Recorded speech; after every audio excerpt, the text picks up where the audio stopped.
मैं भारत को भारतीयता की मान्यता के आधार पर फिर से खड़ा करना चाहता हूं, उस काम में लगा हूं।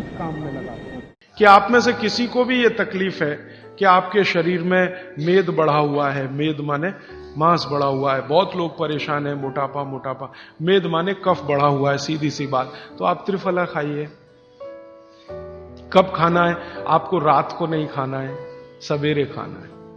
जिनको भी मांस बढ़ा है शरीर पर, मेद बढ़ा है, उनको अगर छाटना है, इसको कम करना है, तो त्रिफला सवेरे खाना, आंवला सवेरे खाना।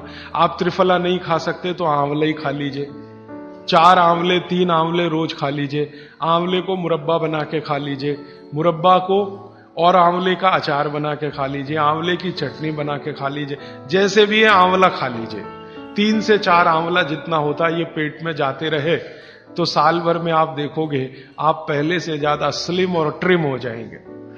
और आंवले के बारे में आज के जो वैज्ञानिक कह रहे हैं, आज के, वो कहते हैं कि दुनिया का सबसे अच्छा एंटीऑक्सीडेंटल फल कोई है तो वो यही है। एंटीऑक्सीडेंट माने जो ऑक्सीडेशन की क्रिया को कम करे, और शरीर में हमेशा ऑक्सीडेशन चलता है। ऑक्सीडेशन में उम्र कम होती है, शरीर के हर अंग का क्षय होता है। तो अगर उम्र बढ़ानी है और अंगों का क्षय बचाना है तो आंवले से अच्छी कोई चीज नहीं। दैनिक जीवन में, भोजन में इसको जरूर धारण करिए। भागवत जी कहते हैं कि जब त्रिफला खाएं, आंवले के बारे में तो वो कुछ नहीं कहते, वो कहते हैं साल भर खाओ, 2 साल खाओ, रोज खाओ, कोई दिक्कत। त्रिफला खाएं तो 3 महीने लगातार खाने के बाद थोड़े दिन छोड़ देना। 3 महीने 90 दिन खा के थोड़े दिन छोड़ देना, माने 15-20 दिन छोड़ देना, फिर अगले 3 महीने खा लेना, फिर 15-20 दिन छोड़ देना, फिर 3 महीने खा लेना। क्यों कर लेना ऐसा?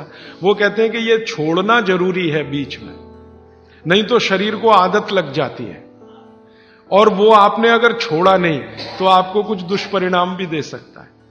लगातार अगर त्रिफला खाया तो कई दिन ऐसा लगेगा कमजोरी आ गई, अगर बीच में छोड़ा नहीं तो छोड़ के खाना।